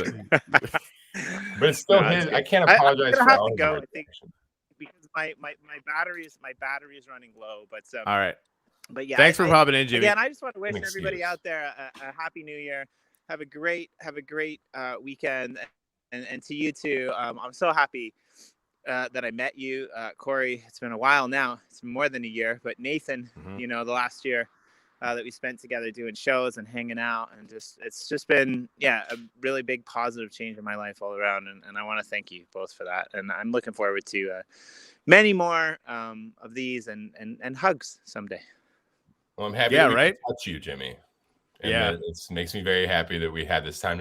I knew he'd like that. I don't know why, but I mean, I hear you. That's probably my daily gratitude theme of this whole year is like, I can't believe that I'm this term like full-time crypto or blockchain or whatever. Like, I mean, that's us. So it's cool to make it with your friends before you knew that they were your friends. And then you meet each other and you go like, hey, I did the same thing, right? We all have the same version of like this story in a way, or a different version of the same story, I should say. So it's cool to just find people that you kind of feel like you've known your whole life, but it's probably just because they're all the same kind of weird, like the same beautiful type of crazy or something. So yeah, I agree, man. It's weird to not only change the entire paradigm that my life was kind of experiencing, but also meet so many good people that have done the same thing. Like, I think for some people, COVID was like the worst thing that could have ever happened. And then It's like we're opposite sides of of a that. renaissance. What's that, Jimmy? Jimmy. Oh. It's like we're opposite sides of the same amethyst. Oh, I actually have 3 of them bad boys right here. Look at these little different rocks everywhere. I have sage. I have a bunch of incense. I have different types of incense. Yeah, no, you're a hippie as fuck. Yeah, but I'm at the end of the day, I love it doesn't mean shit either. Because if this isn't right, and this isn't right, I've met some toxic hippies. Toxic. Dude. So I'm gonna it's so sad. Like, it's like, honestly, it's like meeting like half of the Christians in the United States. I'm like, have you read the book? Like, it's wild. One time. Our friend Bangout told me a very interesting story about this. He told me that he was at a retreat, like a meditation retreat, a long time ago, and it was one of these where you're not supposed to talk for several days. Very pious, very like we're all spiritual kind. You have those fake hippies kind of come up and be like, I can do this. He said it was about 2 of the 3 days in or something, and he was sitting across this guy with these ornate robes, and he just had everything perfect. He was like the perfect hippie, right? And the guy the whole time had sort of this like vibe of being better than everybody. And so he's sitting across from the dude, he's looking at him, and all of a sudden he notices there's a bee flying in front of people all over the table, right? Everybody's just kind of like, whatever, swat it out of the way like you do. The perfect hippie, the one totally in touch with nature, goes whack, kills it, smashes it on the table. And Bangout told me that he realized right then in that moment, it doesn't matter how much hippie shit that you're into, what you look like, how you sound, any of that stuff. It's all about what you do. And the first time this person was tested, they killed the bug. They killed it. All the other people that didn't look like they belonged there, shoot it away. And it's just another form of those who speak don't know, and those who know don't speak. Boom. Don't kill the bee, Jimmy. I never kill a bee. I always whistle at bees because it drives them away. Your goal is to quit smoking in 2022. What are you smoking? Is that a blunt? I hope it's a blunt. I'm smoking. I'm smoking CBDs, mate. It's as close as I can get here. That's cool. Does it actually do it for you? Yeah. I took about 100 milligrams of CBD in the form of like these chewable gummies last night, and I still didn't sleep that great. I don't know what's wrong with my body. Too much judge. I don't think too much goodness. But yeah. Anyway, dudes, I really got to go because my battery's at like 2%. But I'll see you guys soon. Have a great weekend. Thanks, Jimmy. And we'll see you in your 2022. Yeah, buddy. That was cool. Hey, we're releasing an NFT line for the show this year. Coming year. That's exciting. Yeah. And like, you think those are going to be stakeable on Blue Deck at some point? Oh shit! They might be the best kind of stakeable. Maybe. I don't fucking know. We're gonna make it weird. Up. It's like how like if you could our planet, like you get your highest value out of buying stuff that's actually from the Our Planet collection, right? So as it should be. Weird. I imagine it would be similar. I mean, I don't know, like, because there's the Blue Deck is not like a wholly owned subsidiary of me, right? But I have some pull there, what with having launched the whole thing and basically keeping it alive. You're like Jack Dorsey. It's like, hey, I can't get you unbanned, but I'm still no, I'm still the boss. Well, and this is the thing too. Like the every time I'm in this situation where like, oh man, like how are you gonna pick? Like part of me wants that, like I should say wanted that power, right? Like the ability to partner with projects and meaningfully offer that as a value add.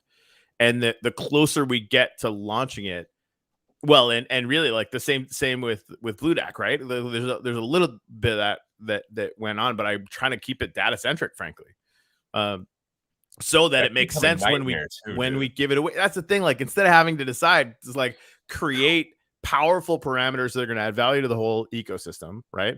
And like we tried some, they work better than others. Some of them will work better than others. Some won't work at all, right? Like that's part of what we're iterating and failing fast on, which is why it's going to grow so well this coming year. But yeah, it just makes it so much easier, right? And then by the time we give it away, there's going to be a very data centric collection of tools for people to figure out, okay, who are we going to partner with? Who's going to bring the most value to the ecosystem that we can then give value to in exchange? And it's going to be really good.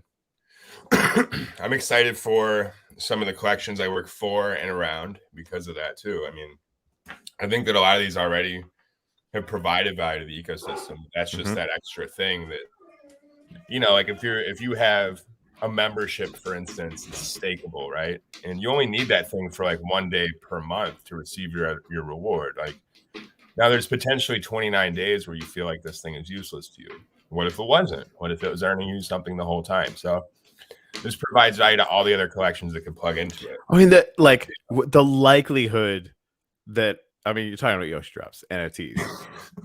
Like, okay, while we're gonna create, I'm so good these days about not breaking. Like, no, that was good. I was like, yeah, I'll do it for you. I've figured it out. Well, and really, like, not only can they be, stakeable as a partner of BlueDAC, right? Like, and whatever metrics are required there. But like community tools are going to have NFT staking too, right? You're going to be able to use BlueDAC to have any project have that ability if you also have a token, right? So because we just want to create that economy of scale, and have it so that every project can do that, right? And projects are going to be doing that on their own, and great, right? But for every project that has the dev power to do that stuff on their own, there's like 50 that don't have it, and BlueDAC will be doing that for everyone. That's essentially what all the so I have a lot of meetings with companies that want to get involved in this space somehow, or want to partner or collaborate or something, right? And the main thing that I hear is that everybody wants their project to be the one, but they don't want like everybody's to be stakeable. And that's another issue too, is like you have this thing like projects that only want to be or they want to be the only one adding value so they can take your money. That's so wrong. The projects that we're involved with seem to be mainly the opposite. It's almost like we're going to provide value regardless of that network effect, value. Right? Like if you're trying to be in the space and win, I just constitutionally don't agree with that.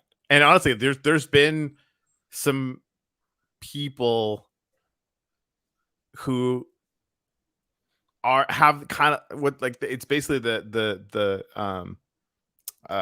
zero sum game, right? Like if we're gonna do a business deal, like one of us is gonna win and one of us is gonna lose. I hate that, yeah. Right, and there's been some projects that are just they feel like they're trying to extract, and I'm not gonna name them, but you could go out and find out who they are really easily, I think, because they want to charge people for doing things like staking, and they want to charge quite a lot. It was fucking insulting, frankly. Oh, man. And yeah, which is why we're gonna offer it for almost nothing.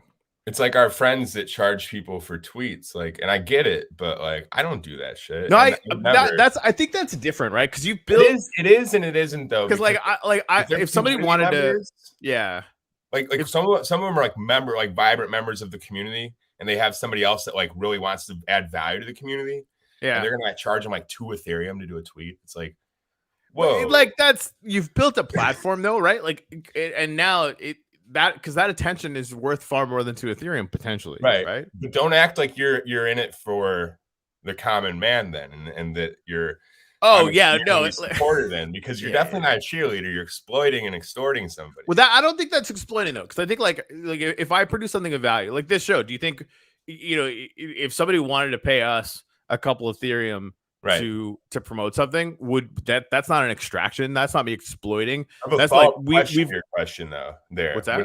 would you promote the fact that it's a promotion? Because then I think that's a difference. Oh, like okay, so we're not going to treat it like it's some organic thing, Right? Right. So I think that's a big difference, though. Okay, no, because that's definitely the case. Like if somebody's going to pay us to do stuff, and again, like we're not going to support anything that I don't support personally anyway. Like that's obviously that has to be a thing. And what I'm talking but at the about same time, like nothing to do with us either. It's somebody in ETH, and it's somebody, but still, right. No, but that I think that like if somebody's going to pay us to do it, I'm like, hey, dude, I totally got paid to show this, and like I honestly like I want to cut a deal with expansion, frankly. Because like I'm super whaled into that, and like I'm gonna be talking about it anyway, so it just kind of makes sense for me to do it. But I'll definitely I'm fucking totally getting paid to talk about this stuff. Definitely don't get into expansion at all, because the longer you wait, the more money I make. Right? Like that would be how I would probably frame that. Were I to frame that. By the way, expansion. Holler at your boy. I'm talking to them already. Yeah, I think stuff like that's different though. Like, if there's a project that you think can like really change things for you or the people that you're dealing with, or just like really just be successful in general, there's no problem like putting weight behind it. It's little things like if you've cultivated an environment of trust with your followers, and then you're gonna maybe take something that's not good for them, and because they paid you, now you're gonna peddle it to them and act like, hey, this thing is great. You're essentially stealing money from people that trust you. Like, and that's the thing, I think, and on both ends. So then the person that's the thing, right? You can't shill anything that you don't personally believe in. And also like I would, for me, like that I'm not personally using. Yeah. Right. Like that, because I mean that trust in the that we build in these networks, I think that's the real equity that we're building up. Jimmy and I and you with shows like this, with platforms like this, is that right? And again, like even with that, we're not always going to be right about everything all the time. That's like welcome to trading, right? Like the whole, we're like half the things that I got into this year didn't work. They were dismal failures. Ask me how much I care about them. Like, I've lost a lot on certain things, but I've gained a lot on certain things. And it's funny. Like when you're diversified enough, you don't care about the losers. That's how you know you're diversified enough. And until you're at that level, like you're not diversified enough. And if you're a tech user, like if you're an end user of the tech, like we are, the ROI monetarily isn't all that matters. Like if you invest heavily in something and then you see like, oh, this is an amazing product all of a sudden because I put X amount and they put X amount and together we've built this thing. Like that's such a gratification. Like a lot of tools that we've built on Wax, like, I don't know, we're all associated with so many projects here and in the past and even in the future that we don't know about yet. Like we're kind of striving for the same thing, like just value add. Like that's really all that matters here. So like the ROI isn't as important as like developing functional tools. Like the man who invented the hammer probably wouldn't be like, I never got all of my royalties from the hammer. Like he'd probably be more proud of the fact that he created a damn hammer and everybody uses the hammer. Like that's kind of how I view it with stuff that we're building too. Like I don't have to get rich off of it, but it has to work and it has to be great, or else I don't want my name anywhere near that shit. Yeah. Well, especially for you, like you're a walking Rolodex. Like you're that network that I've been watching you build. Like that's like, you're just going to be able to point. It's all on accident too. It's not on accident. It's not on accident at all. Like your principles as a person and the way that you move through the world is not an accident. And that's what's building the network. I appreciate it. It seems to come to me a lot. That's why I think I say that. It's like a lot of the connections I have, I've almost made, it feels like a coincidence or something that I would like run into the person or get introduced to them or like whatever. Because it's usually not in like a business context or something. It's usually like, hey, my friend so-and-so wanted to talk to you about NFTs. And then I'll get on the phone and it's like, hey, it's Bono or something. And you'll be like, what? Again? Who's Bono? And then, no, I'm just kidding. Sorry, guy. No, he's an Irish rock star from the 80s. No, from the 80s, dude. No, look, if you know somebody, you can fuck with them. Oh, this is an actual Irish rock star from the 80s. I thought you were calling Bono an Irish rock star from the 80s. I'm like, dude, that's no, dark. but in some ways, right? Isn't he Irish? I thought so. Yeah, he was like, I think they were big, not in the 80s. Is my point. Like that's like. So, all right. So I actually know people from that group. Okay. So I'm allowed to say shit. Are you All familiar with The Edge, my friend? Yeah. Do you know who The Edge is? No, I know. Yeah, You're a guitarist. I've never heard of one of the most famous musicians on the face of the earth. Now, granted, like I suck at that, so like that's a possibility. But I do know who The Edge is. No, but like that's the thing. So a lot of these people will come in, like a friend of a friend. Like I have a friend who's a director, and he introduces me to like a lot of people because he's like, "Hey, talk to my friend Nate. Like he's this crypto guy or whatever." And then we'll get stuck with like not talking about crypto on accident because I just talk. I don't know. I like talking. So we'll get on some like random shit and accidentally become friends. And then next thing you know, I'm friends with, somebody like The Edge or something. So it's like weird. But also you can only talk about the ones that are like okay with you fucking around with them. So yeah, if you can call somebody an old Irish rock star from the 80s and they laugh, that's your friend for sure. Pretty good. Unless you call me an old Irish rock star from the 80s, that would still be good because that'd be fucking funny. Yeah, but it's more because of your geopolitical beliefs, and I'm just kidding. That's a weird flex. I mean, I know it's a weird flex. You're like, I don't support the IRA. I absolutely support the Irish. Oh man, I'm Irish. Mcrorey. There you go. There you go. And Catholics don't have exactly a stellar reputation. Yeah, ever heard of the Inquisition? Yeah, the Inquisition. That's the one. Not shuffling around kid fucking priests all over the country. Oh, Jesus. All over the world. I was starting at the front. At the front, yeah, yeah, exactly. They didn't start. What was that your joke about finishing in the back? All right. Anyway, I set you up, bro. You did. I was like, oh, you just had a joke about finishing in the back. I'm like, yeah, you started that. I did. Damn it! You said something way worse. I did. Well, I mean, but it's true, and truth is love is God. Okay. No, truth is not. No, that's really, really good. Then I just I started formulating a joke about the fact that nope, just truth is love. I was allowing you to move on. I know you did. You like literally gave me a slide into the goodness. That happens with Jimmy and me sometimes. I'll say something and he'll get this smirk, and he'll kind of laugh, and then he'll be like, and he'll kind of lean forward like he's gonna say something, and I'll just keep talking because I know whatever's about to come out is horrible, right? Me too. He does it to me too. I think. I'd say we're supportive of each other. No, all three of us make bad jokes. Yes, and that's. But here's the thing, though: if you make as many jokes as we try to make, a good third of them are going to be terrible. Well, I think, and honestly, I hate to get serious here, but like I think part of the problem with like thinking that you're funny is that like you're going to say a lot of horrible shit sometimes, and you don't even know it's bad because you're like, hey, this sounds funny, right? Like people laugh when people say these things, and then you're like, ugh. Yeah, hanging out in the Midwest, like that's if you're making those people laugh. Oh, dude, it's dark. Oh, it's so dark. I feel like there's a lot of things in our culture that we ignore, like a lot of dark spots because we are great and we are America, but we ignore a lot of things. Yeah, right? I get away from that. So does Jimmy by not being American. I know, and I think that has a lot of benefits, and also I also like being American. So it's like there's this thing, but I don't like the associations that come with it. I feel like I get all the benefits and none of the baggage, right? Because there's a lot of baggage. There's a lot of benefits, and there's also like I get to sit on the other side of the fence going, you fucking brain dead psychos. Like, well, there's a lot of things going on. How many guns do you really need? Again, like only, that's like 96, dude. We only need 96 per person.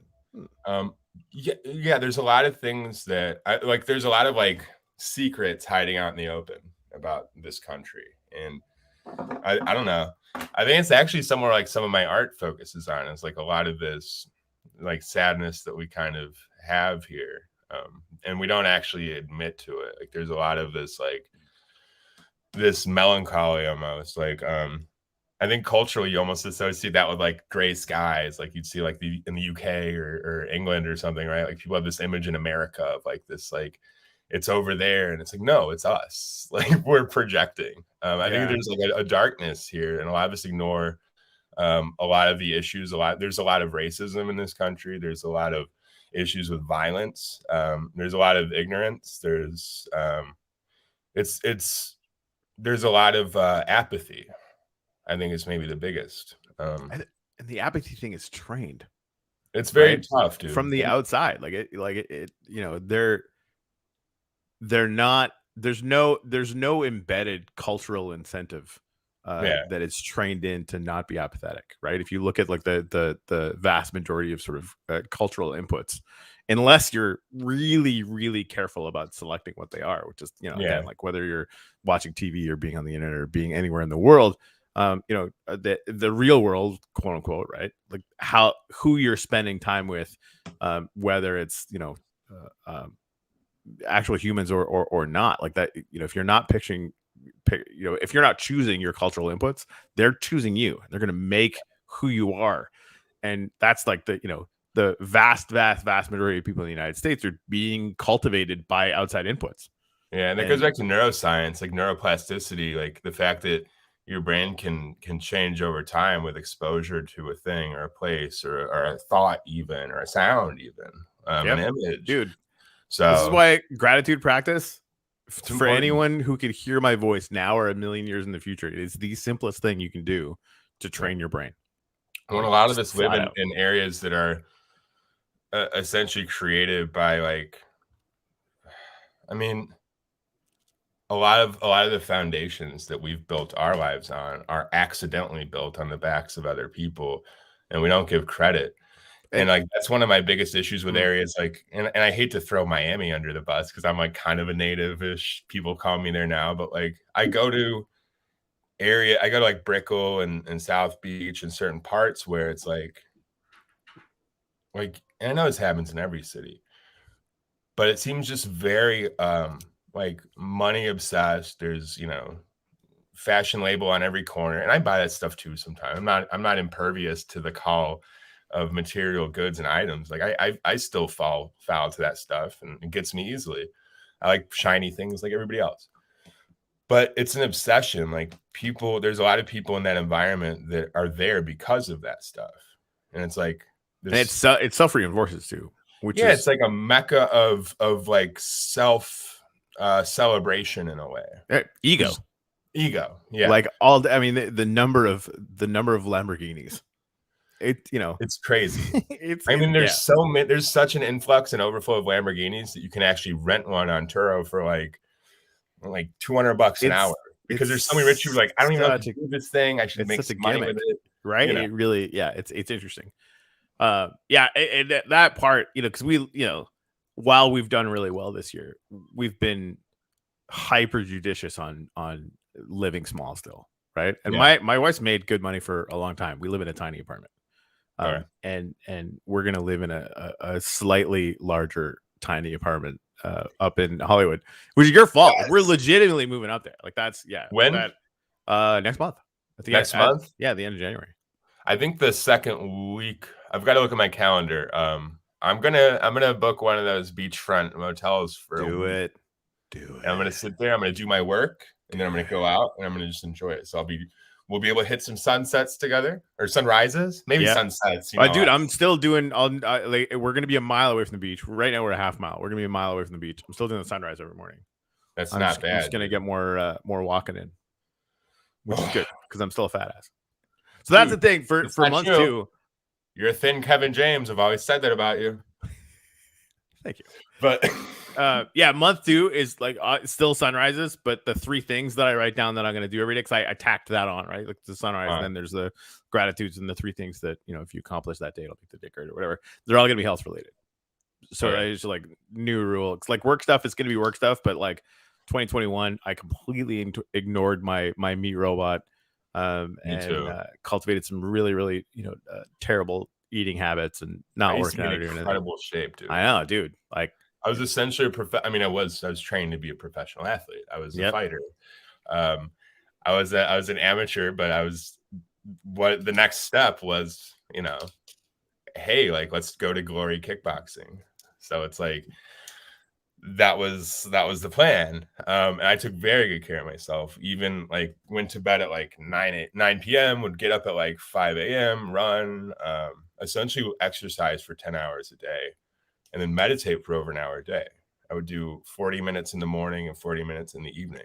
Yeah. I'd be sitting there and just like not even trying to think, like just like anything that comes to my mind, just letting it happen, processing. And I was the happiest I've ever been. And then chasing that feeling again does not make me happy, because now it's another pursuit. So the best thing I can think of in my next 30 days would be to also do things that are health related, so that I can naturally get to that place without seeking, you know. That's flow states. You can't brute force your way into a flow state. No, cannot be done. But you can brute. You're trying to get there because you were just reinforcing in your mind at that moment in time that this is good. This is good. Like, yeah, maybe you get to that same thing or place or whatever location in your mind, and it's like not what you thought it would be. That's the thing. That was what you needed at that moment in your life. Yeah, so I think we can engineer the ground to make it as fertile as possible for flow states, and that's all we can do. Yeah, but we're still working in a substrate where we're relying on a bunch of factors to make something grow. The thing growing plus the environment plus. But this is the thing, like the way to do that. This is why getting stoicism back in my life, like that part of it, the goal part of it, that I know you and I are both, you know, really, really, we get really dialed in, really obsessed with achieving a certain thing or whatever, right? And you know, Marcus Aurelius stoicism or whatever. And the memento mori, remember you're going to die, like all this stuff, it just puts it in context. Yes, you can do all these amazing things and apply yourselves and have that effort.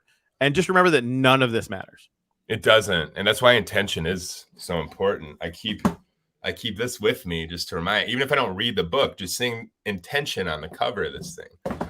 But I mean, it's something I've read so much back and forth. I'll flip to a random page in there and read something and almost let that speak to me, like in flow, like just. I've never seen that book before. What is that book? What's going on with this book? It's by Andrew Wallace. It's called Intention, and it says how to tap into the most underrated power in the universe to create the life you want. Now, part of that sentence, the create the life you want, I don't believe in, because I think that desire is kind of what clouds this whole water anyway. But the part that's important, that is the most underrated power in the universe. I think that part is very true.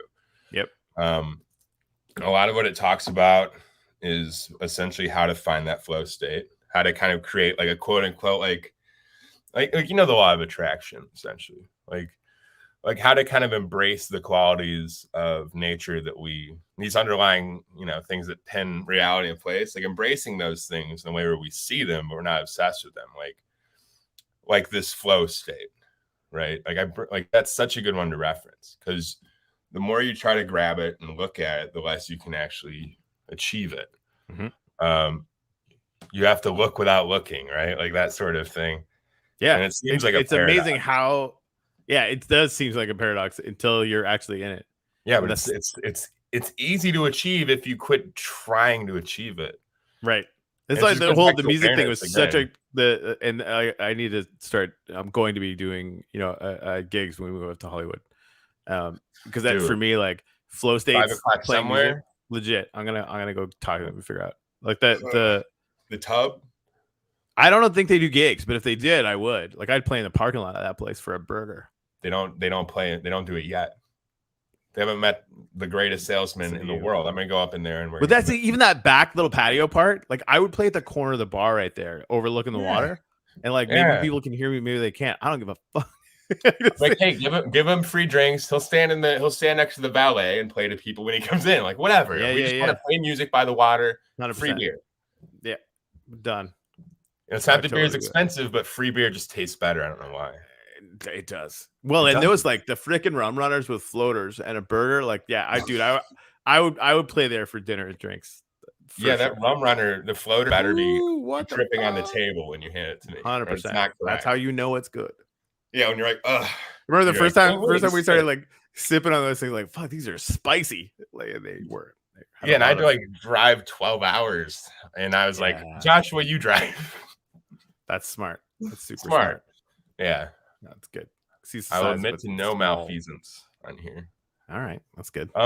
One thing to bring it back to the health related thing, like, I've had like a lot of ups and downs in my relationship in the last year, but things are actually pretty good all of a sudden in the last couple of months or month and a half, I'd say. And my partner, she's going to be a doctor of some sort. She's in med school, but she's got a master's of biomedical science from like one of the top rated universities in the entire country. And she's in one of the top schools in the country now, looking at pediatrics. And having somebody in your life that's focused on health like that, you're going to have a constant awareness of how unhealthy you're being, because they're going to bring it up, you know? Mm-hmm. And I think what's happening? Speaking of which. Yeah, exactly. my one of those. Exactly. And that's such a blessing to have, because I view that in some ways as sort of a compass, and maybe it's not fair to our partners in some way to do that, but I think knowing that they're concerned shows me I'm being unhealthy, because I don't have the ability to see it myself. And maybe you don't either. And I think a lot of us don't realize when we're being unhealthy. Yeah. Like when we were on the stream with the other day, and someone that we love more than anyone in the world is obsessed with this thing that they're angry about. And it's like but that's all of us too. And like the fact that we're like, hey, you got to stop. Like that's that in us again. So it's like, to have a compass around you, some meter to tell you that you're out of whack. It's so beautiful, and it's such a blessing.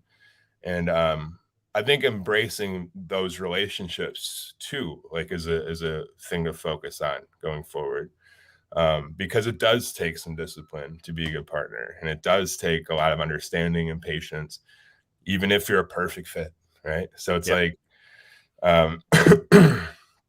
you know, don't expect to just live happily ever after, but don't expect not to either. Like that's the thing. Like it's up to us. A lot of it. 100%. And you know, this is my third marriage. The first two were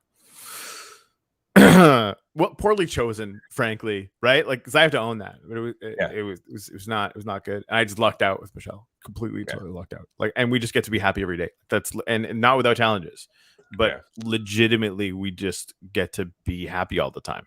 And it's weird. Like, it feels fucking weird. But at the same time, I recognize on the back end of it, like, she is infinitely patient with me, and I'm, infinitely patient with her. Like, that's our baseline. That's just like how we wake up in the morning, right? Like that's just part of it. And it leaves everything else open to, we're just going to be here to serve each other. And it really, it's weird having somebody like that in my life. And it's beautiful. It's good. I want this for everybody. It just same. It leaves you open to then go out and tackle whatever you want to tackle. Do whatever you want to do with this life. Because again, decades from now, we're all dead, right? Like this is it. This is your round, right? Like don't waste it. That's why you need to really do what you really think you're here to do, or else it's just a fucking waste. Like I'm telling you, man.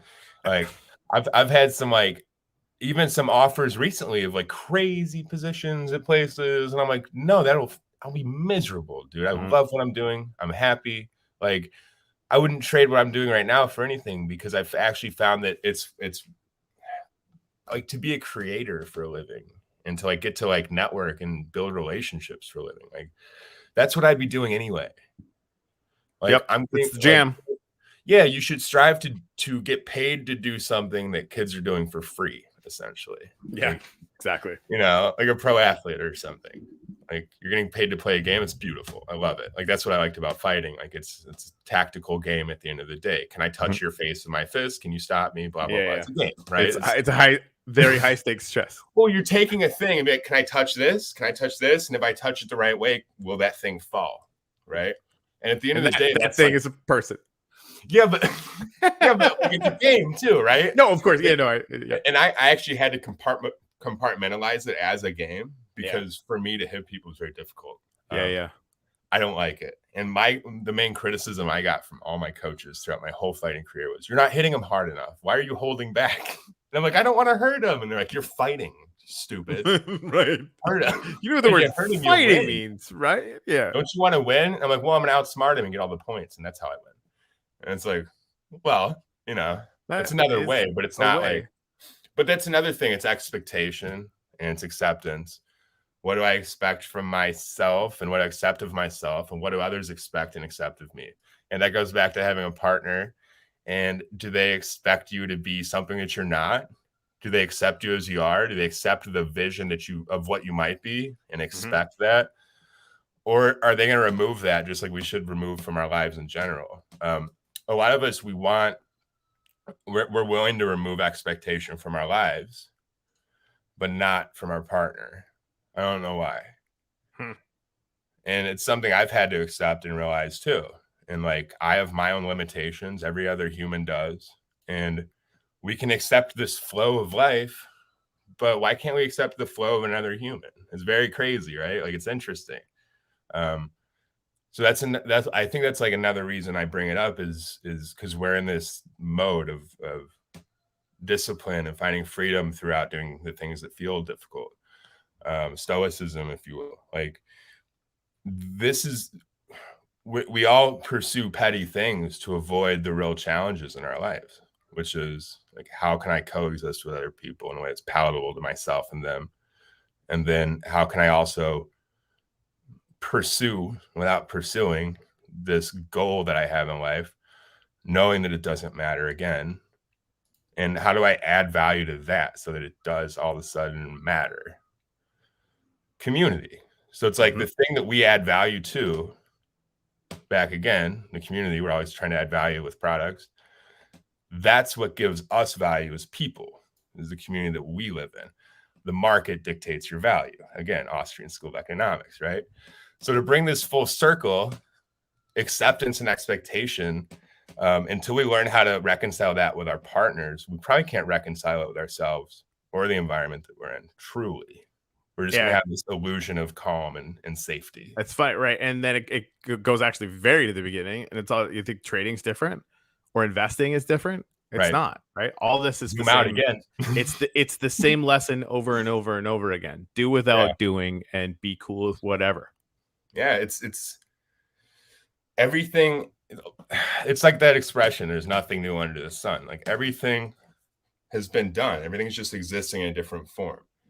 Like at the end of the day, you have a space and then you have things in the space.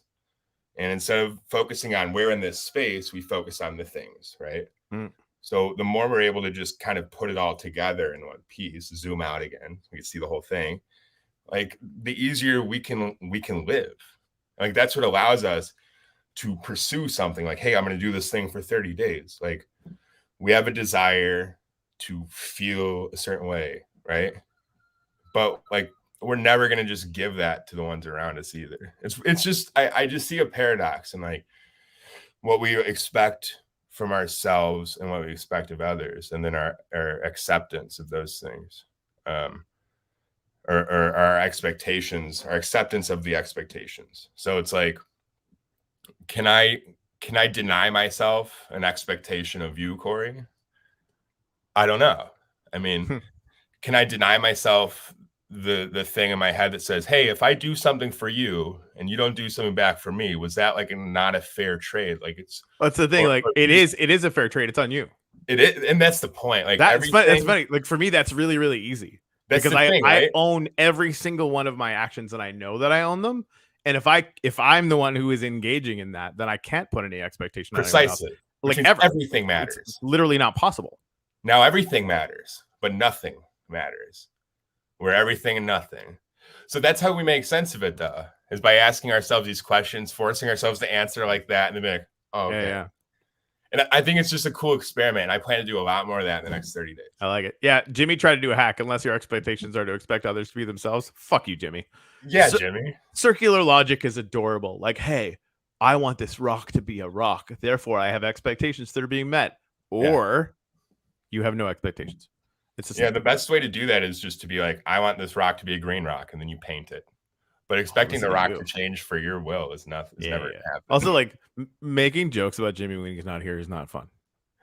Dude, like busting your balls, Jimmy, when you can't like fucking like smirk at me. It's not even funny. Like, for some reason, I feel guilty and bad and wrong.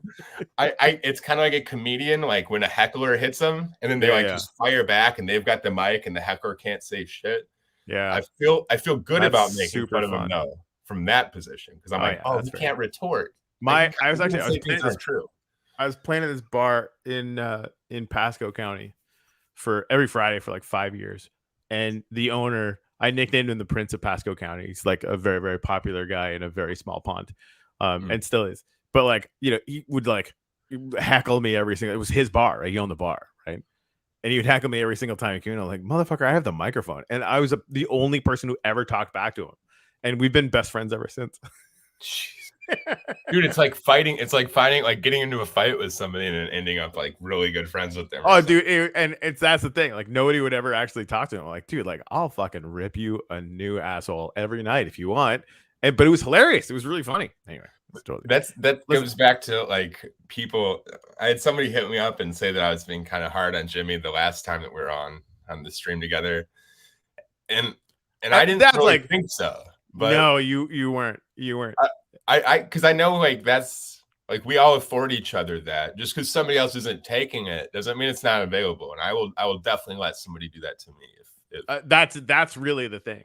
Yeah, if I am in need of some tough love, I actively cultivate now the relationships where that happens. Because then like 10 years I was with two different women that were literally like super cruel to me, and no one said anything. I was in one. Right? I was in a relationship like that where No, and then like at the end of it, like the guy I was playing with, I was in an acoustic duo in Tampa. I knew you were in Tenacious D. Right? That's really what it was. We weren't quite that cool, but damn close. And you know, because I spent so much time playing with him, and he finally was the only person to say something. Like, and it was super nice about it. But like, hey, like, you know, what's it? Maybe not. Have you entertained the idea of not being with somebody who's super mean to you, or right? And just that, like, oh, and I made excuses or whatever, but at the same time, like, oh, she's not mean. It's me. I'm difficult. Right? You have no idea. I just, you know, I was definitely making excuses, but just having that out there now, like, if you're not willing to tell me I'm, you know, doing something wrong or walking in the wrong direction, or at least have that open question, like, we're not friends. You might be an acquaintance, but we're not friends. And it goes back to if you have a booger on your mustache, and your homie doesn't be like, yo, you got a booger on your mustache, and he lets you walk out in public like that. He's not your real friend, right? And it's the same shit. It's like if you have this thing that everybody can see, including the people closest to you, and they won't tell you, like, that's not good, man. It's not good. That's not how I want to live. And you know, that's not how I want to serve the people that I've almost lost jobs because I've been too honest. But you know what? It helped those people, and we're all very happy about it. Like, I had like 2 jobs ago, I had one where I was like very, very honest with the founder of why the company essentially failed. And his next company was very successful because he actually did the one thing that I told him, just like, listen to your fucking customers. You know, like, they're telling you what they want. Just listen, dude. Yeah. Like, they don't love you because you act like you hate them. Like, you got to listen.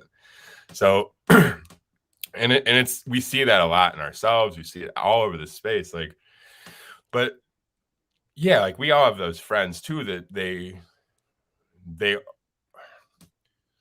and I still haven't figured out why. And I don't think it's malicious, but the ones that like over encourage. And I wonder if it's something in themselves, like they feel, like self-conscious, so they provide more encouragement than is needed or something. But that can build people up in the wrong way too. Like the people on American Idol, they're like, everybody tells me I can sing good. You're the only 3 people that have ever said I suck at singing. What are you talking about? And then they just insist that they're awesome, right? Like that's the downside of like super nice people, right? That aren't honest with you though. Yeah, that's true. Yeah, that's balance is good. It's good. All right, hey, listen, we've been on for a couple hours, and they've been I just saw a couple hours. Michelle has the day off, so I'm gonna go spend the rest of the day. Me and Ken did 6 hours once on accident. That's not an accident. In a deterministic universe, it had to happen that way. When you pee 4 times during an episode and you don't go to yourself, I think we've been on for a while. There's something. Oh, and really, like, man, the bottle's full under my chair. You do that too? Yeah, doesn't everybody? I thought that's not normal. Just go on the floor. I mean, not an animal. You've seen where I live. I literally just drilled a hole in the floor. It just goes out onto the ground. It's cool. How else are you gonna water the grass that's under there? It's the only way to stay crypto rich. You got to spend nothing, because the bear market's always around the corner, right? I mean, that's true. On that note, so Choppy Chop, give us the last chop of the year. Oh shit! All right, are you ready for this? I believe it. And everybody doing this, do it at home. Like, count it out. Do a chop. I want you to tell me, oh my God, why was I chopping and no one could see me? Do it anyway. We're doing the New Year's 10 chop countdown. 10, 9, 8, 7, 6, 5, 4, 3, 2,